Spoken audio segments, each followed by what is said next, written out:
Good morning and welcome to the Baltimore County Human Relations Commission February annual meeting with a new date of February 21st, 2024. This is a daytime meeting.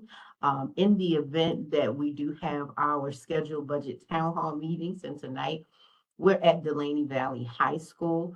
We'll certainly talk about that a little further in the presentation. Before we turn it over to our Commissioner, Jason Blavitt, I'm going to ask that our compliance specialist, Miss Ashley Elliott, if she would do roll call, and then we will continue with today's agenda. And I'm not quite sure which one of the team members is pulling up the PowerPoint, but after Commissioner Blount does his introduction, we ask that you will pull up the PowerPoint. Thank you. Ashley. Okay. Commissioner Bryan, Here. Commissioner Greer, Present. Commissioner Blavitt,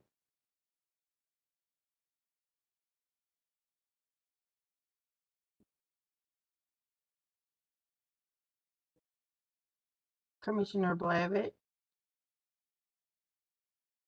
I still asked President. I asked everyone to unmute, and I muted myself in the process. I apologize. Oh, okay. Commissioner Jamil, Commissioner Lewis,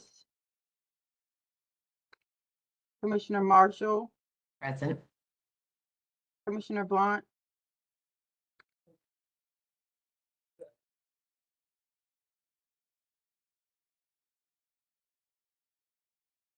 Thank you, Ashley. And I do see that we have our guest who is in the waiting area. I am going to actually make him a panelist so that he can come in. Awesome. Thank you, Doug Handy. I saw you there. Thank you so much. I'm going to turn this meeting over to our our chairperson, Commissioner Jason Blavitt, for greetings. And then we'll go ahead and pull up the agenda now. Thank you so much. Thank you, Ms. Brown Carter. Good morning. Actually, I appreciate you all making time as part of your day to have our meeting this month, and hopefully you'll have the ability to attend the county budget meetings that are taking place, one of which tonight, or those throughout the county as well. And I know during the executive staff report, they're gonna address that as well. Also, just to update, and this is part of the later report, but wanted to make everyone aware that we are still actively seeking additional members of the commission. As of the end of last year, there was significant transition and turnover due to term limits and the new regulations, so that currently the commission has 7 commissioners, and the remaining vacancies are in the process of being filled and being vetted by the county executive and the county council. As far as the key thing I also want to put at top of mind, which we'll address at the very end of the meeting, is our next meeting, which will be taking place on March 13th. That will be a good part of the day meeting. There will be no meeting in the evening, but it'll be an opportunity for us to continue the strategic process that has begun and ready to develop it even more so. And I won't go into that in any more detail other than to say that certainly you'll hear about that more throughout the meeting. The only other purpose I'd like to address is the minutes from the meeting of December 13th, which you all received, commissioners received via email. Are there any additions, corrections, deletions to those minutes? Hearing none, they will be accepted. And again, I thank you for your participation, and turn it back over to Ms. Brown Carter for her report. Actually, I should say, the commissioners, do you have any commission reports, something that you'd like to report out of your district? Any news, anything just to share, be it directly human relations related, or just some other topic of interest to the commission? All right. I'm sorry, Commissioner Lewis. Good morning. I'm I sorry. see your hand I'm raised. late. I was trying to sign in and it asked for a panelist passport. And I remember it's HRC 2024. Okay, that yes, thank you. Excuse me. You are I've been working with a community work group, revitalization work group, and one of the issues that the county even brought up to this work group is the lack of diversity. And I saw this on other community work groups that come together. This particular work group is focusing on economic development node, one of the roads in Western Baltimore County, and I guess I was surprised, and I guess I kind of wasn't surprised, but I find that there is still a need to um, ensure that when there are these community-based and driven work groups, that if it's in our district, perhaps we need to just look into them, not like investigate, but just join them and look at their composition to help ensure there's diversity. Because I've had to raise this. I was asked to join this work group not because I'm a HRC commissioner, but because I'm active in my community. And I did raise the issue. And when I raised the issue with them, they confirmed with me that the Department of Planning in the county had raised the issue with them previously. They had never done anything about it. But I found that I had to be diligent. And every time there's an opportunity, they said, we're making this plan, we're making this plan. I said, but who did you talk to? Who did you consult? And I find that there's a need to really be diligent about community-based work groups and associations when they represent, um, when they say they represent the interests of the community. We need to look a little closer at that because it isn't always the case. And they do listen because I'm a nice person, but and I tell them nicely. But I find that that is an issue, and that bring it to the commissioners' attention. And one thing, and this is not a community report, and I guess it's the right place to ask it. The incidents at the Hebrew congregation. I've gone to my council person to have a meeting with one of the leaders of that congregation regarding those incidents. And I was just wondering, in a situation like that, does the commissioner or the commission or some representative meets with those affected persons to find out their feelings? How are they feeling? What is their perception? We know what the reality is, but we don't know what they're perceiving. We don't know if they're perceiving, if they become hypersensitive, or if they've just dealt with it appropriately. But to get their perception, how do they feel? Excellent point. Actually, I'll let probably Ms. Brown Carter address the latter part. Mhm. The first part, actually, as far as diversity, it is crucial. And quite honestly, it's one of the factors that I know the executive director is looking at, even for our commission, to make sure that we do have we obviously geographically through the councilmatic districts, we have diversity, but also as far as age, gender, racial, religious, ethnic, orientation, whatever sort of demographic we can consider need to be considered for the commission, because in the past, the commission itself was a very diverse group, and that actually was helpful for us because we were able to reach out and learn from. I'm not a proponent of saying that just because you fit a certain demographic, you are the spokesperson for that demographic. That could be unhealthy. But it does give us an entry point to actually learn more and be more educated. So it's definitely crucial at the commission level and certainly also in the community. So Commissioner Lewis, I appreciate you raising that topic, and I'll actually ask Ms. Brown Carter to address the latter part. Okay. Thank you so much. And so it has been brought to our attention, the issues that have happened around the county. We are certainly working in our office to do certain checkpoints. Now, when it comes to meeting with certain organizations, we do want to make sure that we are incorporating everyone. So that means that we want to get community engagement involved. We want to make sure that the council person is involved. It has been brought to our attention that the council members are requesting visits to the various districts from our DEI team. So this is certainly a part of that conversation that will take place. We are also working with the police department. As you know, they are certainly making us aware of when incidents take place. Now, to address the tone or the pulse of the community itself. Generally, we want to make sure that they reach out. We don't want to be too forceful, but because you have certainly made this a point for us to get engaged in that manner, we certainly will. We won't make it as late as waiting for a council person to invite us to the district so that we can have these conversations, but we'll certainly put ourselves in place to have those conversations if they're willing to have those conversations with our department as well. So we'll certainly keep you abreast of what our next steps will be as far as communication is concerned. Right. And the thing is, and when I thought about them, it made me think about their perception, because a person's perception is their reality. And then I thought about some of the other incidents. I know we get the police reports, and it's a report, and it's accurate, and it's an official document. But then to go beyond that to the person who was victimized, to say, how are they perceiving what's going on? Like I said, a person can become hypersensitive in that case when they encounter a similar situation in the future. Like I said, they're hypersensitive. Their response might be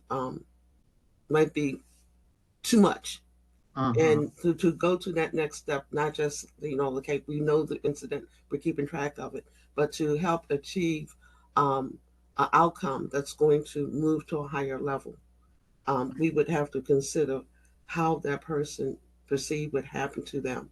And if they need someone to talk to, I'm not talking about whole therapy session, but just someone to talk to hear them, to listen to them, to say, okay, and to offer or reassure them in some way that the county is interested in them as an individual, not just the incident. Majority of the times when someone reports an hate crime, the police officers do give them our information as a reference for them to air out their grievances. So we are here, and then they do let us know this person does want you to reach out to them. And so to address your concerns for those who may be hypersensitive to said incidents that happen often, we want to make sure that we are reaching the ones who are suggested, who have requested our office to contact them. And that is how we find out when we get the hate bias incident report, and also when that person says yes, they let us know directly that this person wanted you to reach out to them. So we have had conversations with different people throughout the county, but certainly sometimes there are those who choose, as we know, within our own community conversations here with the Human Relations Commission, there's some certain communities that choose to deal with things amongst themselves. And so we do want to give people that kind of respect and not be intrusive. So again, we will certainly reach out to those to the Hebrew congregation and see if they want to initiate a conversation with our department and see if there's something that we can do. But we also know that this is also a sensitive time, as we are still in the midst of the war in Gaza. So we want to be and it has moved a little bit further, and so we want to be very sensitive in our approach and how we are communicating and what we say. So we have to think out that process. And again, that is why I said we have to bring in community engagement, make sure that the administration is aware of what we're doing, because we don't want to step into a landmine and we can't get ourselves out just for trying to do the right thing. Yeah, I agree, and that's what I was thinking about also, about we as commissioners. Like I said, I went through my county council representative, and I spoke to him. Because we communicate a lot of different things, and he made arrangements for that. I explained what I was interested in, and and he said, yeah, it, he thought it was good. It was a good idea, and so he picked out the right person to give the right information. But as we do get these hate incidents, as commissioners, um, I know this will be new territory, and there might be more training. Um, but it's not just a report. These are people, and as commissioners, if the objective is to um, look at situations based on incidents or what we hear is going on, and to in some way become very active and proactive in taking the necessary steps to move it to a better position. I was hoping that we can go forward. We can start doing that a little bit more, not just hearing Yes, the ma'am. reports, but like saying, okay, now that we've heard the report, is there something beyond that we can say, whether it's a conversation, whether it's a small community meeting with community leaders or whatever. Um, Not saying we're going to have Right. legislation, but it's to facilitate, so that people are now, this situation has now moved us to a better situation. And I was wondering about that. And Thank, yeah. and there was one last thing, and I think I sent it in. I saw that the Maryland um, I think they have a human relations or civil rights. I forgot what it was. They had a conference about a month or so ago. It was in Annapolis. That's what it was. Um, We're going to talk about that okay, if you give us a moment. okay, Yeah, we have we want to talk about we wanted you to have an opportunity to give your district report, but okay, there are things that we do have on the agenda. So okay. if you would give us a moment, we'll certainly engage you in those meetings. So thank you so much. Thank you. So, thank you. If we want to yield the floor to any of the other commissioners, if you have a report that you want to report at this time, we want to yield the floor to you. If not, I'm going to ask that the staff brings up the agenda.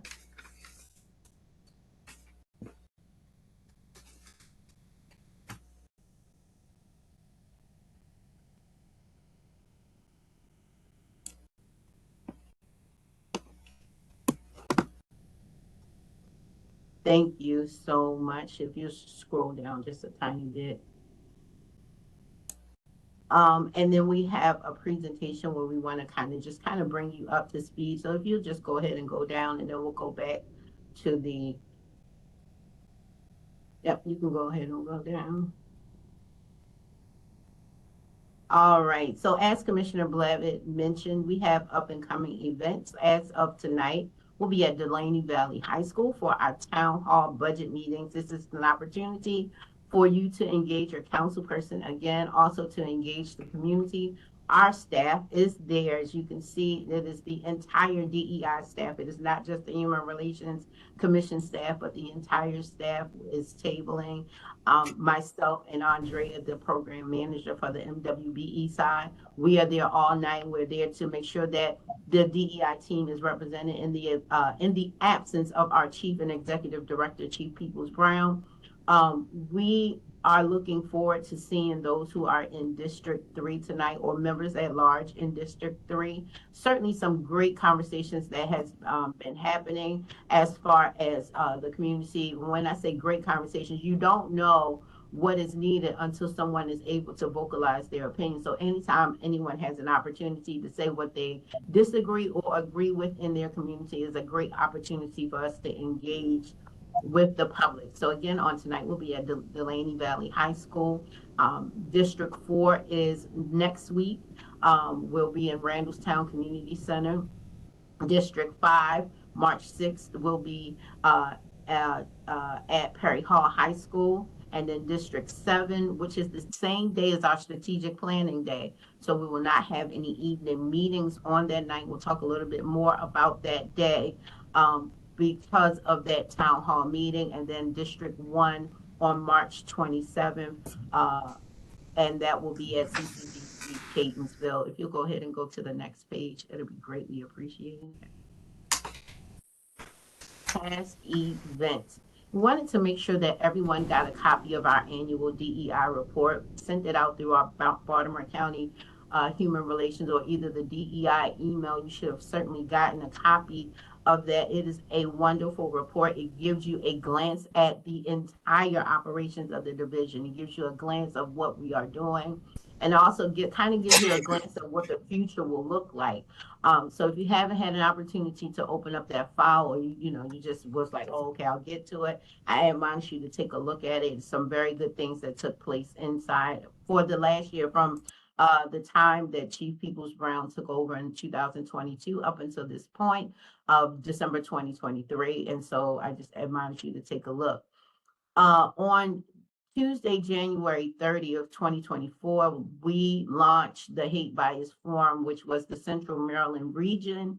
This was directed for Baltimore County and Baltimore City, partnership with the Maryland Commission on Civil Rights, as well as the Office of the Attorney General. We had a wonderful time on both days. The 30th was certainly the day that they engaged law enforcement, gave them an opportunity for training, but also gave them an opportunity to speak. And so many officers agreed that they would love to have more forums like this, to engage those at the Maryland State Police level, those who are in charge with the FBI, those who are in charge with training and collecting data. And so we had Dave Engel there, who certainly gave a wonderful report on day one for law enforcement, and then he turned around and gave the same presentation for the community, so no one missed out as far as hate crimes is concerned and hate bias incidents. And then on the 31st, again, as I mentioned, was the Community Engagement Day.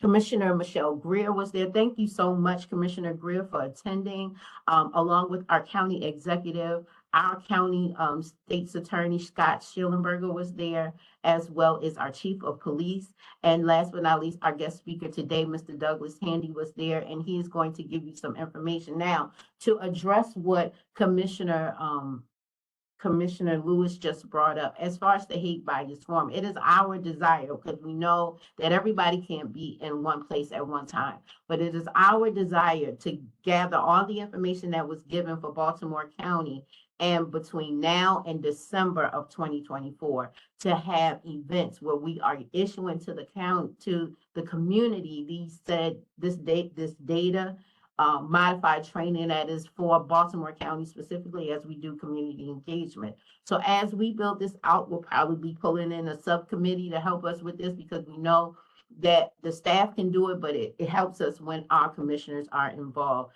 So please stay tuned for that as far as a subcommittee is concerned. Also, on Monday, February 5th, 2024 was Human Rights Day in Annapolis. This was sponsored by the Maryland Human Rights Agencies. That is all of the agencies. So that was Howard County, PG County, Prince George's County. I'm sorry, we're getting out of the habit of saying PG County. Prince George's County, Montgomery County, Baltimore City, Frederick County was there. All of those who are leaders in human rights and civil rights in our areas. And we want to thank Commissioner Danny Blount for showing up on that day. So we do have representation. We are moving in the community. This was announced to you. We wanted to make sure that we gave those who were sponsoring persons didn't occupy registered seats, because we are a sponsoring partner and we were allocated some seats. And so we wanted to make sure to give you the opportunity to be there with us. And that is why I sent that information out. But from the Baltimore County side of legislation, Senator Benjamin Brooks showed up and introduced his law. And there will be a sheet that is going out to you with the laws that we are following that are important to human and civil rights as we engage the legislators and what they are introducing. We certainly heard from a lot of legislators on that day, and we think we found a home for Human Rights Day. The library where we host was not far from the center of downtown. It was kind of different because we are used to being in the legislation buildings, but however, that is not accessible to us because of the renovations that are happening in both buildings on the Senate side and the delegate side. And so right now, until those construction and those things are settled, the new home will be this Michael Bush library in Annapolis. And so the new date is being penciled in. It is not solid because we cannot hold that date until a little later on in this year. But we had a great time. The staff was there. And that is that. We can go ahead and move up. As Commissioner Blount mentioned, we do have vacancies. The staff and I have been engaging with interviewing potential commissioners for the commission. With certainly every person is not going to, every person that registers to be or fills out the application to be a commissioner may not have the same views and ideals that we have, and we want to make sure that we continue our efforts to keep a diverse panel. And so we do have some that we will be suggesting to our county executive as well as our county council members to be felt to fill up those positions sooner than later. You'll get more information about that on March 13th. Could you scroll up just a teeny bit? Right now, the applicant pool is 3 for District 4 and 1 for District 6. And so we will be sending over, and then they will have the last say. Sometimes they have persons that they select on their own. As some of you are aware that they have appointed you as their members. So this is our suggestion for those who have applied, but they may have applicants that they want to suggest on their own. So we certainly take an account of that. The next page, please. Okay. We'll table this discussion if you'll go back to the agenda. Because we want to give Mr. Douglas Handy an opportunity to speak with us on this morning. Give me 1 second.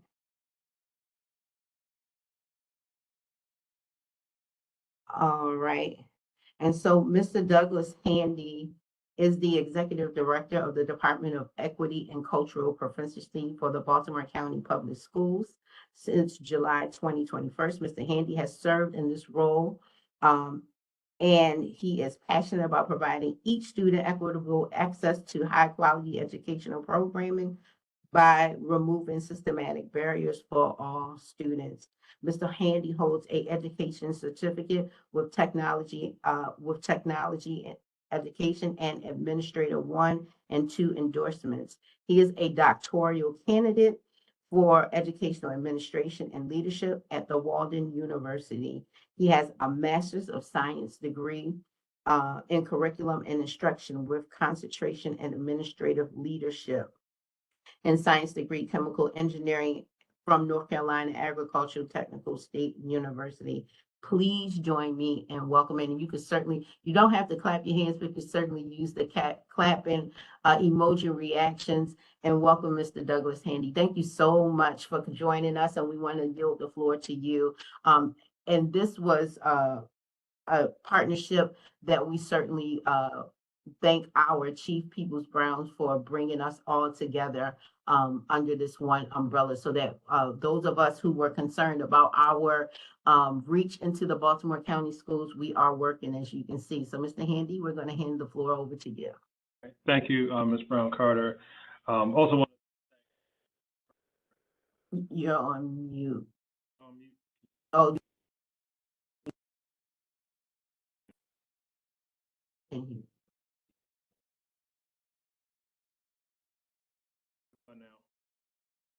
You can turn your volume up just a tiny bit. Is everyone else having an issue, or is it just me? Everyone else is having an issue. Okay.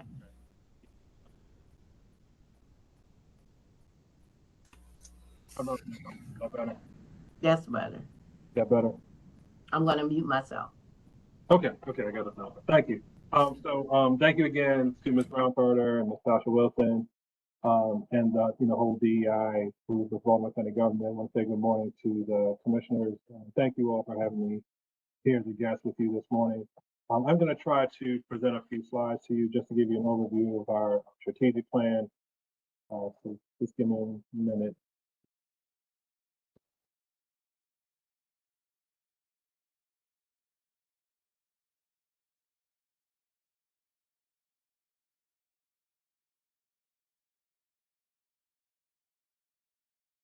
All right. Can you all see my screen on the slide? Oh, wait a minute. Not yet. Try it again. Here we go. There we go. Okay. It's coming through. Yes. Presentation. Can you all see like the slides? You see like the presenter view? We were seeing your slide and also Yeah. the notes with The it. presentation view. Yeah. Okay. If you want to stop sharing and then are you using dual screens? I am. So that's probably. So select the screen where you open up your presentation in presenter mode and then share the screen Okay. that it's on. Mhm. Gotcha.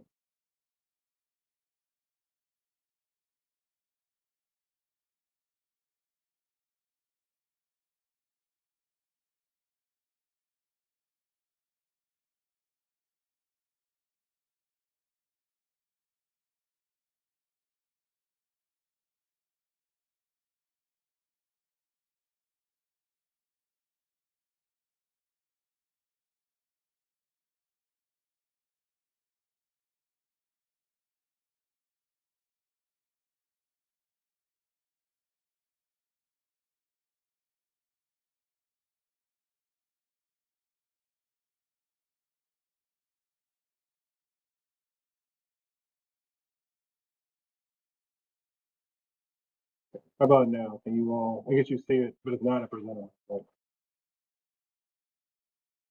We're seeing it, the second slide in your presentation. Okay. So tell you what, I'm gonna try. Let me try one more thing. Tell me what you see now, and then I'm gonna just get moving. So I don't want to take up all the time. So what are you saying? That you saying notes and everything? No, not seeing the notes, just see our guiding frame. Actually, just your pages are coming up perfect now. Okay, perfect. All right, And we're on thank the first page. Yes, perfect. Excellent. Thank you for your support. I appreciate it. Mhm.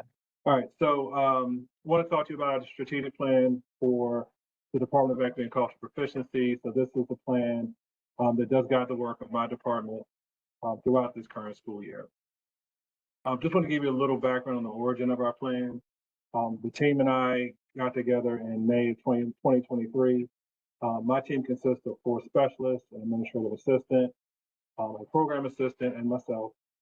We convened a retreat to develop our strategic plan for our current school year. As a team, we agreed that our strategic plan must be rooted in the mission and vision that we had established for our department. Additionally, we realized that we had not yet specified the beliefs which inform our mission and vision, nor have we come to agreement on our values, which in turn inform our beliefs. So our first step in identifying the values that we had as a team was to identify the values of each individual team member. Once each team member shared their individual values, we discussed those values and came to consensus on the values that would represent us as a whole.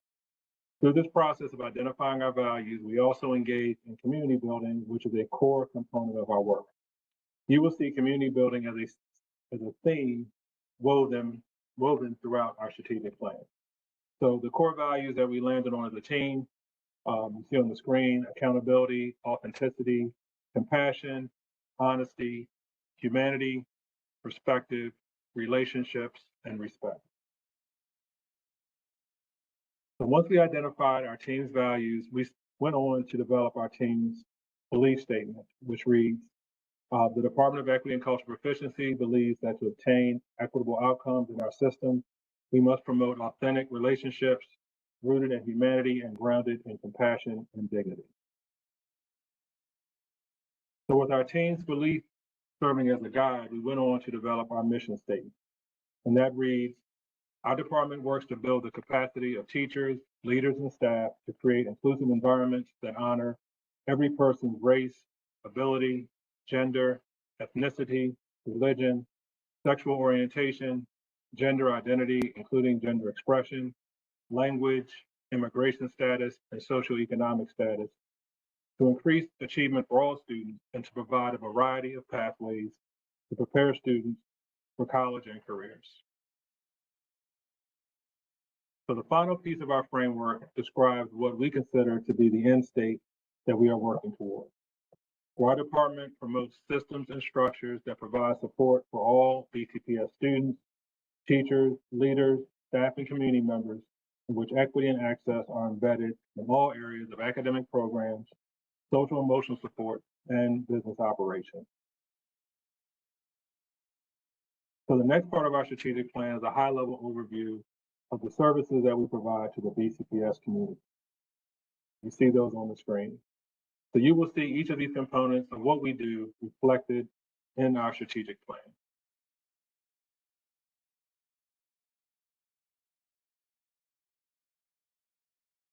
So everything I've shared to this point, you could think of as the front matter to our strategic plan. At this point, we're going to explore the actual content of the plan. That content starts with the 4 priority areas that our team chose to focus on during the school year. These 4 focus areas were chosen because we believe that they would enable us to make the greatest impact on achieving the mission that we set forth earlier in the plan. The priority areas also represent the systems and structures that we would leverage as we work towards our vision. So the purpose of our professional learning communities is for school and office leaders to collaborate to examine problems of practice that impede increased achievement for all students. This year, we will continue the professional learning communities that we started last year in partnership with our school principals, organizing feeder patterns, and the executive directors from the Department of Schools who supervise those principals. We are also starting professional learning communities with our central office leaders who will identify problems of practice that they will address in their work. In our system-wide equity training, participants will engage in conversations about racial equity and be critically self-reflective of thought, beliefs, feelings, and actions that promote or impede increased academic achievement for all students. Participants will also develop the capacity to cultivate inclusive learning environments that increase student achievement for all students. This year, our target audience for equity training includes staff development teachers and professional learning liaisons, our school-based and office-based equity liaisons, community school facilitators, and office support staff and paraeducators. In our equity academies, participants will build their capacity to lead for equity and to facilitate change as they examine individual, systemic, and structural factors that impede increased achievement for all students. For this year's Equity Academies, classroom teachers are the target audience. Several of our teacher Equity Academy members also serve as the equity liaison within their respective schools. Throughout the strategic plan, you will notice that equity liaisons serve as indispensable community members regarding the Department of Equity and Cultural Proficiency, achieving our mission and realizing our vision. The purpose of equity liaisons is to have selected school or office members working with school or office leadership teams to help faculty and staff create equitable, inclusive, educational, and workplace environments for all. School-based equity liaisons will participate in system-wide equity professional learning and attend monthly meetings, as well as they did attend the Maryland Cultural Proficiency Conference, which was held at Morgan State University in October 2023. And additionally, they will attend the Spring Symposium offered by my Department of Equity and Cultural Proficiency. Central Office Equity Liaisons will participate in system-wide equity professional learning. They will attend check-ins and collective equity liaison meetings. They were also invited to attend the conference at Morgan State University. They'll be invited to our Spring Symposium, and they'll be participating in professional learning communities. For this next slide, which is really my penultimate slide, I want to thank again my colleagues in the Baltimore County Division of Equity Inclusion, Diversity, Equity, Inclusion. Again, we talked earlier, you heard Ms. Ramona Brown talk about the hate bias forum, Ms. Ramona Brown Carter, excuse me, the hate bias forum. Thanks to them, I was invited to the forum, got a lot of information, a lot of education that frankly I was not aware of, and really helped to mobilize me and give me a charge for my team and me on how we can better serve our community and be more responsive to incidents. of hate bias that are happening within our schools. So I've been carrying this message back to my colleagues in BCPS, and anytime I present our strategic plan, I now include the information on how we can report these hate bias incidents with the intention of stamping them out. So I want to thank again my colleagues for inviting me here today, inviting me to this forum. It is a wonderful partnership that I am glad to be a part of. Very important to the work that I'm doing in the school system, and you all are aware of this information as you've already discussed. But just wanted to show you that we do include this information now as an overview of the work we do with the department. At this time, I want to thank you for your time, allowing me to be here with you as a guest, and I'll answer any questions that you may have.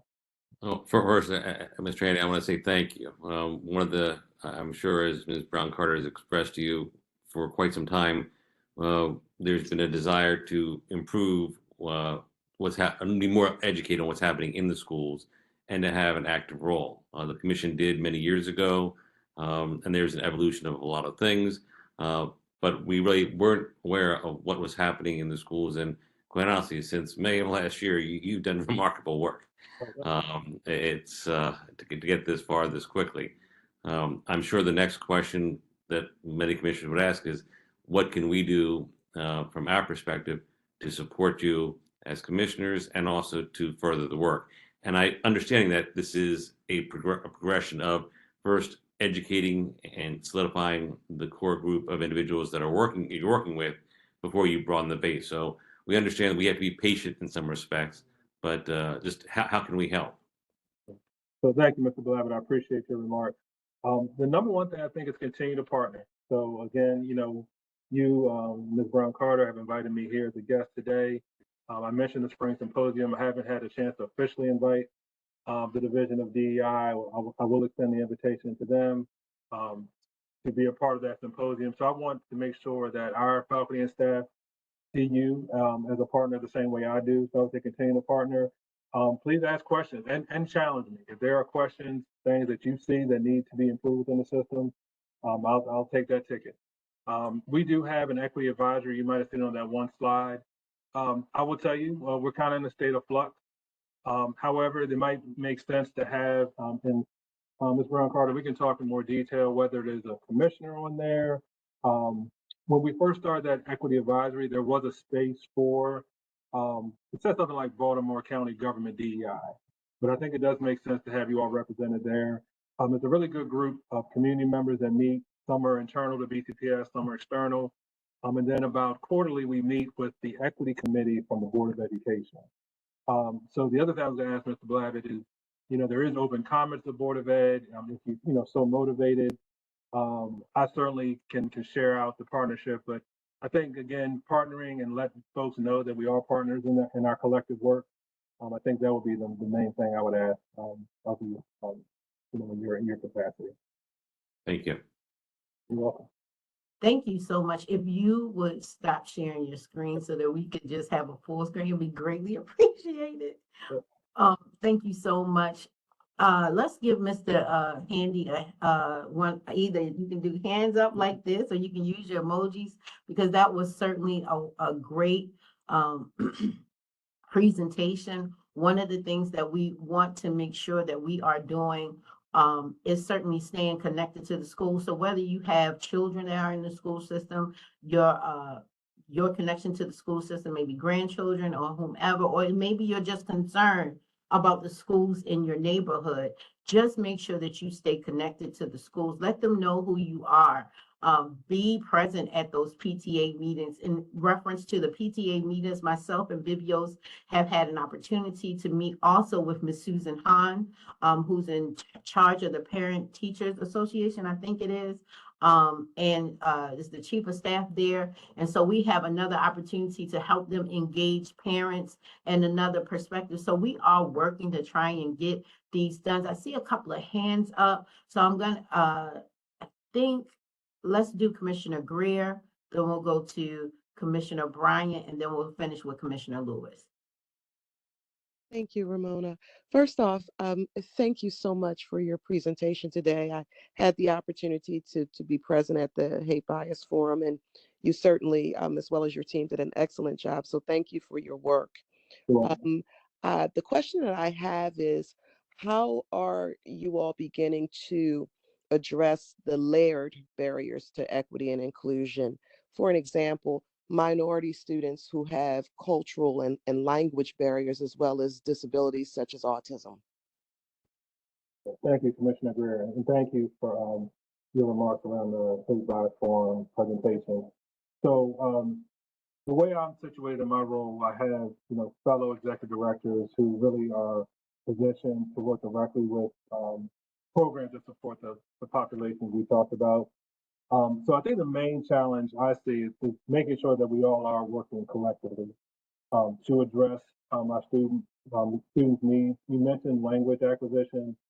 Because of the rate that our ESOL population is growing, and full transparency, challenges around the low graduation rate, relatively speaking, of our English language, our multilingual learners, we are starting to focus more in that area. Actually, one of your colleagues has been a great help to me, Juliana Valencia Banks, is actually the co-chair of that equity advisory. So she's helped to, again, I mentioned challenge when I was talking to Commissioner Blavitt. But we need that. I would say the system, we need to be challenged with the realities of what you all are saying, of what you all know to be true, so we can do better. So I think number one, Commissioner Greer, is the awareness, number one. And then really some intentionality around serving students.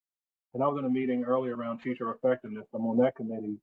But we need to do a better job of the system of looking at like a student who has those identity markers you just named. They are limited English proficiency, or they're multilingual learners, and they're autistic. How do we make sure that student gets the services that student needs to be successful? So it is, right there, that's a collaboration between, our Department of Special Education, our Office of ESOL. We also have a new Director of Multilingual Achievement. So it's that coordination, and then of course working with our school principal in that regard, and those teachers and support staff that are involved. But I'll tell you, it does, a lot more work needs to be done, and a lot of my team's work deals with, addressing folks around their beliefs too. Like the student you described, we believe that student can actually achieve at a high level. So a lot of our work does come in with that training piece on getting educators and other staff members to interrogate their beliefs, so they can, frankly, do better by that student. So I would say, just in summary, a lot of collaboration, but ongoing collaboration, and also centering the students who are most in need. And I do, like I said, we have a ways to go to get where I believe we need to be on that. Thank you. You're welcome. Thank you for your question.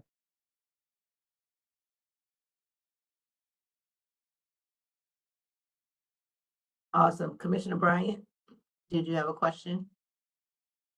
You're on mute. Sorry. First of all, thank you very much for that presentation. I was really impressed by that. In addition to being a member of the HRC, I'm also on the Maryland Commission for LGBTQIA+ affairs. And your slides look like a template that ought to be shared with public schools around the state. I don't know if you would be able to share those templates. I personally would like a copy of your slides, just for myself. And then perhaps you can talk with your people to see if they would be willing to have those slides, or a version of them, posted on the website for our commission. Our goal is to create a network of DEI professionals around the state, because not every county school system is at your advanced level. And we've got a lot of work to do, and it looks like your system would be a good place to start. Thank you so much for that. We will certainly talk with Mr. Handy a little bit more as far as his presentation is concerned, and what we can clear to put on. The county has certain restrictions Right. as far as our website is concerned, so we'll certainly communicate with him to figure out what that looks like, if that partnership with sharing that can be available. Yes, we're Um, gonna have a dance to do with the state Yeah. too, so Yeah. we can. And then, and just to let you know, as far as the DEI is concerned, Baltimore County is on the cutting edge as far as having a division that is codified in the county code, as well as our school system having representation like Executive Director Handy is concerned. And so when we look at the National County Association, we are a part of that. And they are pulling together the resources of the DEI officers. So if there is something that is happening on the state and on the local level as well, we certainly want to make sure that we are all a part of the table and making sure that we're doing that. So thank you so much. And we'll go to Commissioner Lewis. Absolutely, thank you. I'm sorry, go ahead. I was just saying, I agree with everything you said, and thank you. I just had a follow-up for Commissioner Bryan. Thank you for your remark. Commissioner, I just want to make sure, so it's a statewide LGBTQIA commission. Can you just, is that you're a member of? Can you just repeat that? The organization is the Maryland Commission on LGBTQIA+ affairs. Okay, thank you. Yeah, it's one of a bunch of commissions that operate in the state of Maryland. Okay, thank you for that. Sure thing. Thank you. And Commissioner Lewis? Good morning, thank you. I have two issues, or two questions. The first one is about the state delegate, Sheila Ruth, the 44, that's the district I'm in. She's proposing a bill regarding under juvenile justice that students who are charged with disruptive behavior in the classroom is going to be reduced to, she wants to reduce to a misdemeanor. Now, one of her reasons, her main reason for doing that is because she says when this charge is placed on students, it is unfairly, inequitably, unjustly, unequality placed on students of color than other students. That's her motivation for reducing the charge, because students of color get it 2 to 3 times more frequently than not. And I was wondering, is that something that your staff would deal with? And if so, what do they do in those situations? And I mean, obviously she must have documentation because she wouldn't have put the bill into the state legislature. Right. So thank you, Commissioner Lewis. So let me frame my response this way. I do know our superintendent, Dr. Rogers, has been active in Annapolis advocating for particular legislation. I'll, in full transparency, I do not know where she stands on this particular piece of legislation from State Delegate Ruth, and I did hear about this legislation. I need to do some additional reading up. So to answer your question, I'm not directly involved in my capacity. I do have a counterpart who is our executive director for school safety. She would be more involved. One thing I'm trying to do is, again, stay connected, with my peers who are directly involved in matters such as the one you named. I do know we have a major disproportionality issue as far as when you look at students who are disciplined. Our Black students are disciplined at a higher rate, disproportionately to their enrollment in the school system, and also our students who receive special education services. And we also know that our Black students are overrepresented within those who receive special education services. So first, I want to acknowledge the issue that I believe, I guess, state delegates trying to address. I guess on her end of the, or I guess within her realm related to the issue, I believe there's a lot more we need to do with the system. I think it goes to those beliefs that I talked about, how those beliefs inform action. When we find a student who might find themselves in a situation where they could be involved in activities that result in criminal charges, as system staff, do we have any indication that that's a possibility for that student? Do we have early warning signs? When we get those early warning signs, are we responsive to those early warning signs?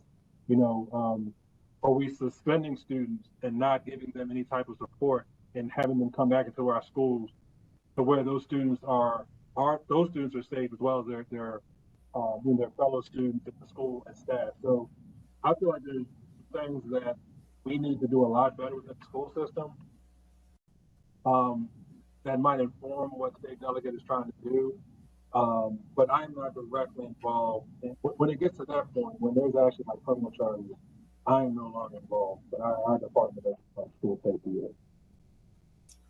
Thank you for your response, and I understand that, but I was wondering, since now there is documentation and now a state legislator has felt that in order to make it more fair for students of color to actually go back and change the state law so that students of color are not charged more frequently than other students, is there a program or something that the school system is going to be doing to make sure that that happens more fairly?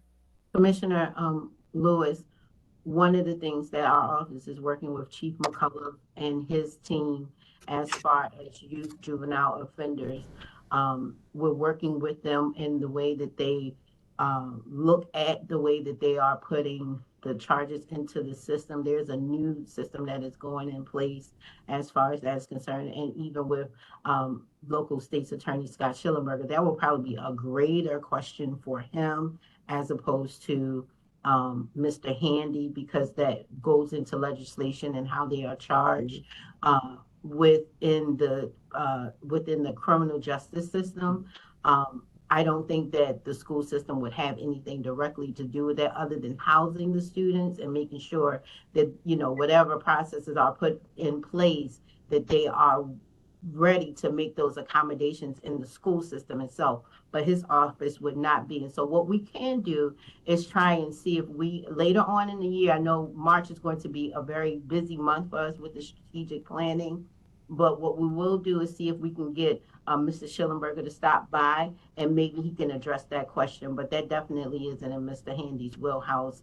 And we want to make sure that we have the appropriate person to help us navigate this question, because I'm sure we don't want to give incorrect answers to such an important question and such an important agenda for our African American or students of color, students with English speaking proficiencies or anything like that. We want to make sure that we are making room and making space, and that we're doing it adequately and with the proper person. So thank you, Mr. Handy, for addressing Ms. Lewis's, Commissioner Lewis's question, and we'll divert her question, the latter part of her question, to see if we can swing around and get local state's attorney Scott Schillenberger in with us, because he certainly did give a presentation at the Hate Bias Summit, and he did speak as far as youth offenders were concerned, and as well as some of the ways. He also spoke with the police officers on how he needs them to guide their questions and things like that. So this would be a perfect question for his office. So we'll make sure that we document your question, and we'll put a pin in it, and we'll certainly let him know if he's available to come and speak with us in April or May. If he's available, if he could address that in that area. I see that Commissioner Bryant has put a link in there for you, Mr. Handy, in the chat box. So if you want to go ahead, that gives you a little bit more information to that commission. Thank you so much, Mr. Handy, for spending your time with us today. We really appreciate it. This was wonderful. I know our commissioners have certainly, like Commissioner Blavis said, has certainly voiced their opinion about our partnership with the school system. And so hopefully this, like you said, this is not the end. We know that we have a lot more work to do and a lot more things that we have planned. And certainly as we begin to allocate our services throughout Baltimore County, we'll certainly make sure that Mr. Handy is a part of what we do here in DEI, for DEI in Baltimore County, as the division is the overarching program for the Human Relations Commission, but the Relations Commission board members are members of the community, and they certainly have the availability to contact their council persons, the county executive, as well as go to school board meetings on behalf of the community. So again, thank you so much, Mr. Handy. Is there anything else you want to say before you leave us on today? No, I think I'm good, Ms. Brown Carter. You have my email address, so I guess there's anyone from the commission that wants to follow up. I did mention the equity advisory, if anyone's interested in getting more information on that. So Ms. Brown Carter, would you be willing to, or I can put let me put my email address in the chat. I was going to say, if you're going to modify your presentation, we can certainly make sure they get the presentation. We'll make sure they have your email address and any information that you want to give them in reference to that equity advisory council. It'll be greatly appreciated. I know that some have already said that they are certainly interested in being a part of this group, and so we want to make sure that we give everyone the opportunity to see the information, and everyone has the opportunity to be a part. So if you'll forward it to myself and Tasha, we'll make sure that they get that information. Okay, I'll do that. So I'm gonna just put my email address and office number, and then I'll follow up with the info on the equity advisory, if you can share with us. That's great. Thank you so much. We really appreciate you. Thank you, everyone. Thank you. Thank you. Thank you.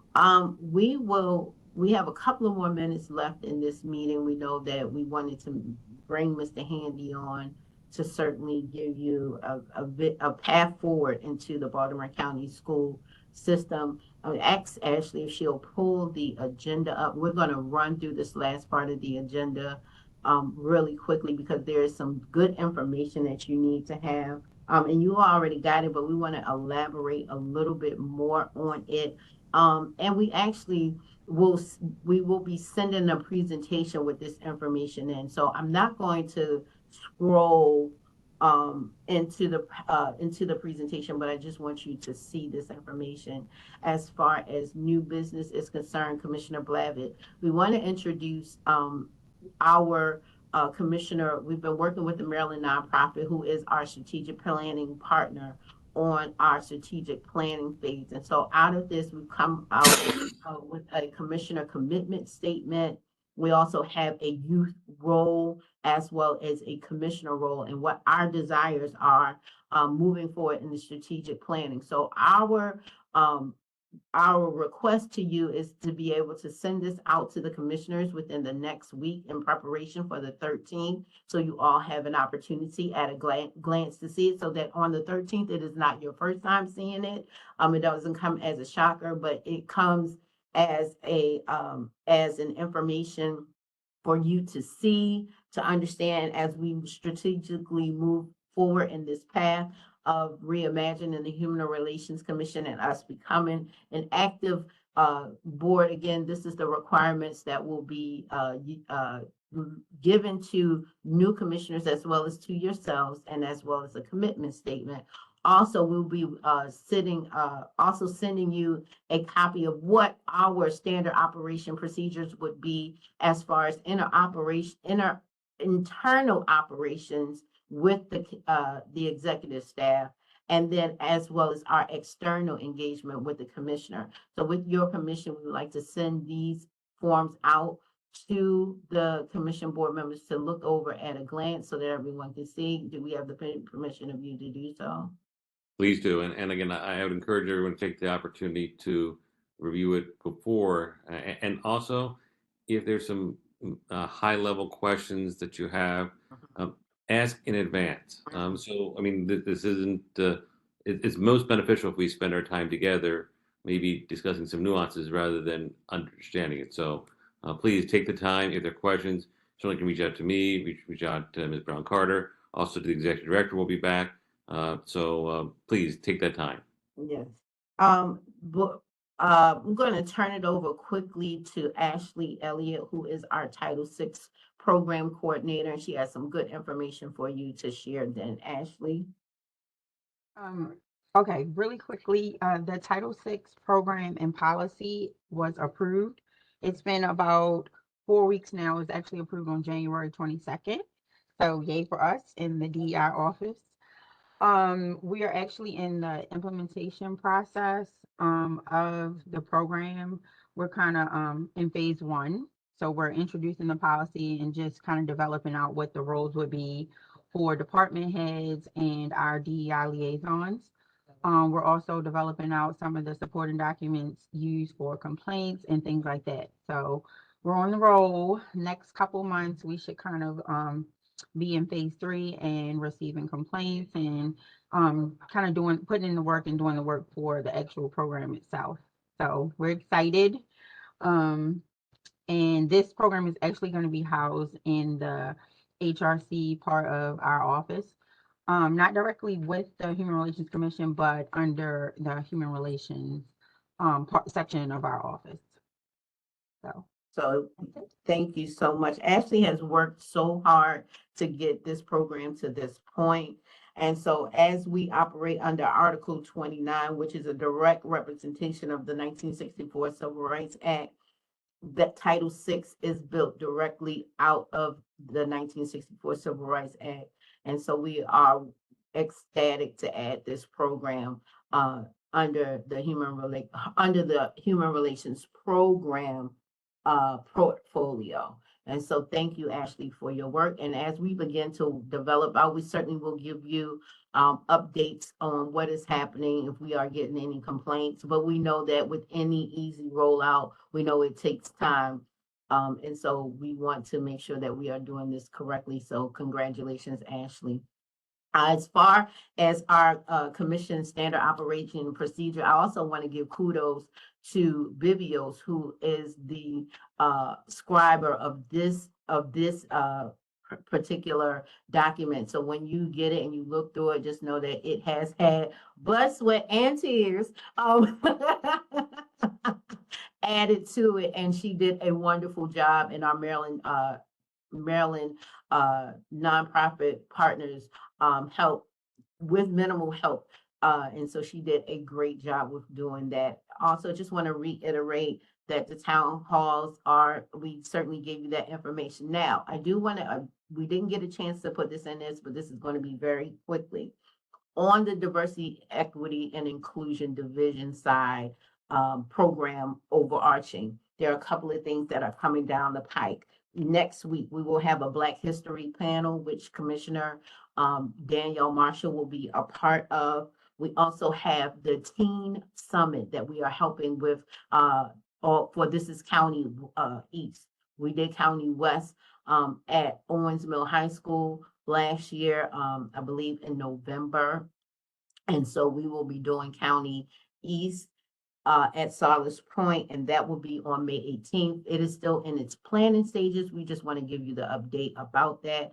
And as soon as the flyer for the Black History panel is approved, we will get that out to you as well. It's going to be a virtual event, and we'll be working with Dr. Jasmine Lee from Goucher College, as well as Mr. Handy, who will be also representing the Baltimore County Public School System. So we are excited to see this panel take place. Last but not least, we just want everyone to just make sure that you are connecting with your PCRC. We are at the budget town halls meetings. The police department is there, and that is the way that they connect with the community.